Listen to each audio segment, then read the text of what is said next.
Hello friends, welcome to the channel. We will talk about MONEYVIEW loans. Actually, RBI approved NBFC. You can Play Store and Apple Store. Rating one of the online loan app. MONEYVIEW. We have video.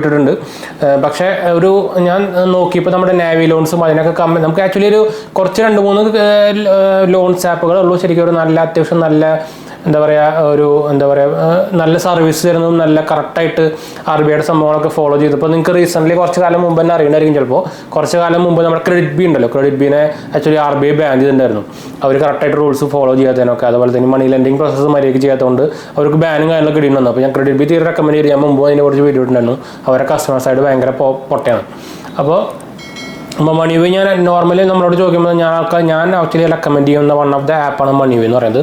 പിന്നെ നോക്കുമ്പോൾ നമുക്ക് നാവി loans ആണ്. അപ്പോൾ MONEYVIEWയുടെ ഗുണം എന്ന് വെച്ചാൽ നമുക്ക് കുറഞ്ഞ സിബിൽ സ്കോർ ആയാലും ഇവർ ആക്ച്വലി ലോൺസ് അപ്രൂവ് ചെയ്യുന്നുണ്ട്. പ്രത്യേകിച്ച് ഇപ്പോൾ നമുക്കൊരു ഓഫർ വന്നിട്ടുണ്ട്. അപ്പോൾ നമുക്കറിയായിരിക്കും ഇപ്പോൾ വുമൻസ് ഡേ ആണ് വരുന്നത് നമ്മുടെ മാർച്ചിൽ. അപ്പോൾ അതിൻ്റെ ഭാഗമായിട്ട് നമുക്ക് ഈ മാർച്ച് മാസം ഫുള്ള് നമുക്ക് ലോൺ അപ്രൂവ് ആവുകയാണെങ്കിൽ നമുക്ക് first EMI full cash back ആയിട്ട് തിരിച്ച് കിട്ടുന്നുണ്ട്. അങ്ങനെ ഒരു ഓഫർ ഇപ്പോൾ റീസെൻ്റ്ലി അവർ ലോഞ്ച് ചെയ്തിട്ടുണ്ട്. അപ്പോൾ അതൊരു നല്ലൊരു കാര്യം തന്നെ. പിന്നെ ഇവർ ലോൺ കൊടുക്കുന്നത് 5,000 തൊട്ട് 5 lakh വരെ നമുക്ക് ആക്ച്വലി ഇത് ലോൺ കൊടുക്കുന്നുണ്ട്.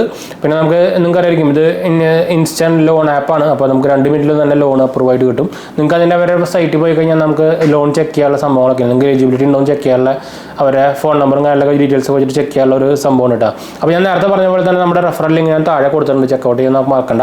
നിങ്ങൾക്ക് ഡയറക്റ്റ് നമ്മുടെ ലിങ്ക് ക്ലിക്ക് ചെയ്താൽ മതി. ഡയറക്റ്റ് നമ്മുടെ MONEYVIEWയുടെ വെബ്സൈറ്റിലേക്കോ അല്ലെങ്കിൽ ആപ്പിലേക്കോ പോയിക്കോളൂട്ടാ. പിന്നെ ഇത് ആക്ച്വലി നമുക്ക് സാലറിഡ് ആയാലും സെൽഫ് എംപ്ലോയ്ഡ് ആയാലും ഉപയോഗിക്കാം. രണ്ടുപേർക്കും അവൈലബിൾ ആണ്. നമുക്ക് ഒരു മിനിമം സാലറി പറയുന്നത് 13,500 ഒക്കെ പറയുന്നുള്ളൂ കേട്ടോ മിനിമം. പിന്നെ നമുക്ക് ഇത് സിബിലാണെങ്കിൽ നമുക്ക് 600 അബവ് മതി. എക്സ്പീരിയൻസ് ആണെങ്കിൽ നമുക്ക് 650 അബവ് മതി കേട്ടോ സ്കോർ. പിന്നെ ഏജ് ലിമിറ്റ് ഇവർ പറയുന്നത് 21 to 67 ആണ് ഏജ് ലിമിറ്റ് പറയുന്നത്. അപ്പോൾ നോർമലി 20 ഏജ് ഉള്ളവർക്കും കിട്ടുന്നുണ്ട്, നല്ല സിബിൽ സ്കോറിനെയും കിട്ടൂട്ടാ. പിന്നെ ഇവർക്ക് ഒരു പ്രത്യേകത വെച്ചാൽ ഇവർക്ക് ഇടൻ ചാർജും കാര്യങ്ങളൊന്നുമില്ല. അതുപോലെ തന്നെ EMIയുടെ ടെനറിൻ്റെ കാര്യം പറഞ്ഞാൽ നമുക്ക് 3 മാസം തൊട്ട് 3 കൊല്ലം വരെ കിട്ടുന്നുണ്ട് കേട്ടോ ടെനർ. ചിലത് അത് 5 കൊല്ലം വരെ എക്സ്റ്റെൻഡ് ചെയ്യാനുള്ള ഓപ്ഷൻ നമുക്ക് ഇവർ കിട്ടുന്നുണ്ട്, ചില പ്രൊഫൈൽ അനുസരിച്ചിട്ടാണത്. പിന്നെ നമുക്ക് ലോൺ എമൗണ്ട് ക്രെഡിറ്റ് 24 മണിക്കൂറിൽ തന്നെ തരുന്നതാണ് അവർ ആക്ച്വലി പ്രോമിസ് ചെയ്തിരിക്കുന്നത്. ചിലപ്പോൾ ചില ടൈമിൽ അത് 3 to 5 വർക്കിംഗ് ഡേയ്സ് വരെയും ടൈം ആവാറുണ്ട്. ഡിപ്പെൻഡ്സ് അപ്പോൺ ദ ബാങ്ക് സെർവറാണത്. പിന്നെ ഇൻട്രസ്റ്റ് റേറ്റ് വരുന്നത് 1.33% പെർ മന്ത് ആണ് വരുന്നത്. പിന്നെ പ്രോസസ്സിംഗ് ചാർജ് ഒരു 2% എടുക്കുക. ടോട്ടൽ എമൗണ്ട് 2% പ്രോസസ്സിംഗ് ചാർജ് വരും കേട്ടോ. പിന്നെ ഫോർക്ലോസ് ചെയ്യണമെങ്കിൽ നമ്മൾ മിനിമം 3 EMI അടച്ചിരിക്കണം. അത് നോർമലി എല്ലാത്തിലും അങ്ങനെ തന്നെ, ക്രെഡിറ്റ് കാർഡായാലും സെയിം അങ്ങനെ തന്നെയാണ്. പിന്നെ ഇൻട്രസ്റ്റ് ഓൺ ഓവർ ഡ്യൂ ആണെങ്കിൽ നമുക്ക് 2% സംഭവം വരുന്നത് കേട്ടോ. അപ്പോൾ ഇതിൻ്റെ ഞാൻ നേരത്തെ പറഞ്ഞ പോലെ തന്നെ ലിങ്കും കാര്യങ്ങളൊക്കെ ഞാൻ താഴെ കൊടുത്തിട്ടുണ്ട്. ജസ്റ്റ് ആ ലിങ്ക് ക്ലിക്ക് ചെയ്താൽ മതി, ഡയറക്റ്റ് പിന്നെ ബാക്കി നമ്മുടെ ആപ്പിലേക്ക് പോയിക്കോളും. ആപ്പിൽ നിങ്ങൾ ഞാൻ പറഞ്ഞു തരേണ്ട ആവശ്യമില്ല വിചാരിക്കുന്നു. ഡയറക്റ്റ് പിന്നെ നമ്മുടെ മൊബൈൽ നമ്പറും പാൻ കാർഡും ആധാർ കാർഡ് നമ്പറും വെച്ചിട്ട് നമുക്ക് ഈസി ആയിട്ട് എലിജിബിലിറ്റി ചെക്ക് ചെയ്യാം. എലിജിബിലിറ്റി ചെക്ക് ചെയ്തിട്ട് നമുക്ക് നമ്മൾ എലിജിബിൾ ആണെങ്കിൽ നമ്മുടെ ലോൺ നമുക്ക് എത്ര ലോൺ എലിജിബിൾ ആണെങ്കിൽ അത് കാണിക്കും. അത് കഴിഞ്ഞ് നമ്മൾ ആ എമൗണ്ട് സെലക്ട് ചെയ്ത് കഴിഞ്ഞാൽ അടുത്ത് നമുക്ക് എത്ര മാസത്തേക്കാണ് വേണ്ടത് അത് സെലക്ട് ചെയ്യാം. അത് കഴിഞ്ഞാൽ നമുക്ക് ആക്ച്വലി അവരൊരു നമ്മുടെ അക്കൗണ്ടിൽ നിന്ന് ഒരു EMI എല്ലാ മാസവും ഡെബിറ്റ് ചെയ്യുക, ഓട്ടോ ഡെബിറ്റ് ചെയ്യുക. കഴിഞ്ഞാൽ നമ്മളൊരു നാഷ് ഫോം എന്ന് പറഞ്ഞാൽ നമ്മുടെ ഒരു കൺസെൻറ്റ് കൊടുക്കുന്നതാണ് എല്ലാ മാസം നമ്മുടെ നിന്ന് എടുക്കാൻ വേണ്ടിയിട്ട്. നാഷ് ഫോം എന്ന് പറയാം, അല്ലെങ്കിൽ മാൻഡേറ്റ് എന്ന് പറയും. ഇപ്പോൾ നമുക്ക് എല്ലാം ഡിജിറ്റൽ ആയതുകൊണ്ട് മാൻഡേറ്റ് എന്നാണ് പറയാം. മാൻഡേറ്റ് നമുക്ക് ആക്ച്വലി നമുക്ക് ഒന്നെങ്കിൽ നെറ്റ് ബാങ്കിങ് ത്രൂ ചെയ്യാം, അല്ലെങ്കിൽ ഡെബിറ്റ് കാർഡ് ഡീറ്റെയിൽസ് വെച്ചിട്ട് ചെയ്യാം. നെറ്റ് ബാങ്കിങ് ഡീറ്റെയിൽസ് കൊടുത്ത് നമുക്ക് ലോഗിൻ ചെയ്ത് കഴിഞ്ഞാൽ അവർ സൈനിങ് ആയിക്കോളും. നമുക്ക് ബാങ്കിൻ്റെ സൈഡിൽ നിന്ന് ഒരു ഇമെയിലും കാര്യങ്ങളൊക്കെ വരും. അത് ചെയ്ത് കഴിഞ്ഞാൽ പിന്നെ വലിയ പ്രോസസ്സിങ്ങൊന്നും ഇല്ല. പിന്നെ നമുക്ക് ഇതിൻ്റെ പ്രോസസ്സിങ് സംഭവങ്ങളൊക്കെ കഴിഞ്ഞിട്ട് നോർമലി ഞാൻ നേരത്തെ പറഞ്ഞ പോലെ തന്നെ ഏറ്റവും മാക്സിമം 5 day വർക്കിംഗ് ഡേയ്സ് ആണ് അവർ പറയുന്നത്. നോർമലി അത് എല്ലാവർക്കും ഒരു 90% ആൾക്കാർക്കും 24 hour തന്നെ ക്രെഡിറ്റ് ആവാറുണ്ട്.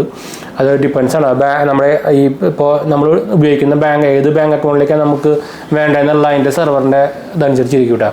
അപ്പോൾ നിങ്ങളൊരു പേഴ്സണൽ ലോൺ സംഭവങ്ങളും കാര്യങ്ങളൊക്കെ നോക്കുന്നുണ്ടെങ്കിൽ, അത് ഓൺലൈനായിട്ട് നോക്കുന്നുണ്ടെങ്കിൽ പറ്റിയൊരു ആപ്പ് തന്നെയാണ്. എന്താ വെച്ചാൽ RBI അപ്രൂവ്ഡ് ആണ്. ഇവരുടെ ലൈസൻസ് നമ്പറൊക്കെ നിങ്ങൾക്ക് ഓൺലൈൻ നോക്കി കഴിഞ്ഞാൽ കിട്ടുമ്പോൾ നമുക്ക് RBIയുടെ വെബ്സൈറ്റിൽ നിങ്ങൾക്ക് നോക്കി കാണാൻ പറ്റും. പിന്നെ MONEYVIEW അത്യാവശ്യം നല്ല റേറ്റിംഗ് കാര്യങ്ങളൊക്കെ ഉള്ളതാണ്. നിങ്ങൾക്ക് അവരുടെ പ്ലേ സ്റ്റോറിലൊക്കെ റേറ്റിംഗ് കാര്യങ്ങളൊക്കെ നോക്കി നോക്കാം, ഗൂഗിളിൽ നോക്കി നോക്കാം. നല്ല അത്യാവശ്യം റേറ്റിംഗ് കാര്യങ്ങളൊക്കെ ഉള്ളതാണ് കേട്ടോ. അപ്പോൾ എന്തായാലും നമ്മൾ വീഡിയോ വൈൻഡപ്പ് ചെയ്യാണ്. വീഡിയോ ഇഷ്ടപ്പെടുക ലൈക്ക് ചെയ്യാനും ഷെയർ ചെയ്യാനും സബ്സ്ക്രൈബ് ചെയ്യാനും മറക്കണ്ട. അതുപോലെ തന്നെ ഒരു 2ാം ചാനൽ കാണാത്തവരും മറക്കണ്ട. ലേൺ വിത്ത് GH എന്ന ചാനൽ നമ്മൾ തുടങ്ങിയിട്ടുണ്ടായിരുന്നു. അതിൽ നമ്മൾ ഫൈനാൻഷ്യൽ ന്യൂസും അതുപോലെ തന്നെ ഡെയിലി യൂസ് ചെയ്യുന്ന പ്രൊഡക്ട്സുകളുടെ റിവ്യൂ കാര്യങ്ങളൊക്കെയാണ് ഹെൽപ്ഫുൾ ആയിരിക്കും. സപ്പോർട്ട് ചെയ്യാനും സബ്സ്ക്രൈബ് ചെയ്യാനും മറക്കണ്ട. ഇൻസ്റ്റാഗ്രാം ഫേസ്ബുക്ക് ഫോളോ ചെയ്യാനും മറക്കണ്ട കേട്ടോ. അപ്പോൾ നമ്മൾ ഇൻസ്റ്റാഗ്രാം ഫേസ്ബുക്കിൽ നമ്മൾ അവൈലബിൾ ആണ്. അപ്പോൾ കുറേ പേര് നമ്മൾ ക്വസ്റ്റ്യൻ ചോദിക്കാരൊക്കെ വരാറുണ്ട്, പക്ഷേ ഫോളോ ചെയ്യാറില്ല. ഫോളോ ചെയ്യാൻ മറക്കണ്ട കേട്ടോ. അതുപോലെ തന്നെ നമ്മുടെ 70% വ്യൂവേഴ്സും സബ്സ്ക്രൈബ് ചെയ്തിട്ടുള്ള ചാനൽ സബ്സ്ക്രൈബ് ചെയ്യാൻ മറക്കണ്ട കേട്ടോ. അപ്പോൾ ലിങ്ക് ഞാൻ താഴെ കൊടുത്തിട്ടുണ്ട്, ജസ്റ്റ് ആ ലിങ്ക് ക്ലിക്ക് ചെയ്താൽ മതി കേട്ടോ. അപ്പോൾ ഞാൻ അടുത്ത വീഡിയോ കാണാം. ബൈ.